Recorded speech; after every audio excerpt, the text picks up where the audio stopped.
कि आदमी दो तरह से जैन हो सकता है, जन्म से जैन और दूसरा बाय एक्शन, बाय कर्म, यानी कि कर्म से जैन। कई लोग संसार में ऐसे हैं जो जन्म से जैन है, जैन परिवार में जन्म हुआ, जैन माँ बाप के यहाँ पे जन्म हुआ, जैन घर में जन्म हुआ, इसलिए उनको जैन कहा जाता है। शायद उनको जैनत्व का पता ना हो, शायद उनको जैन सिद्धांतों का पता ना हो, और शायद पता भी हो तो भी उस मुताबिक उनका जीवन ना हो। और एक है बाय कर्म जैन, कि जो शायद जैन घर में पैदा ना हुए हो, जिनको शायद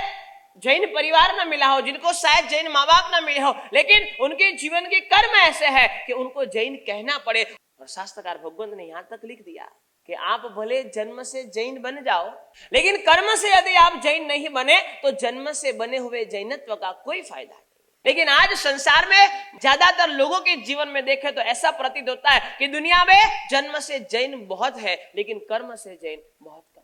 सवाल यही है कि आप जैन हो, ओके, हमने मान लिया कि आप जैन हो, लेकिन आप जन्म से जैन हो या कर्म से जैन हो। एक चीज समझ लेना, जन्म से जो जैन है उसका 100% कल्याण हो उसकी कोई गारंटी नहीं, लेकिन कर्म से जो जैन है, और कर्म से जैन यानी क्या, एक चीज समझना, जन्म से जो जैन है वो प्रभु को मानता है,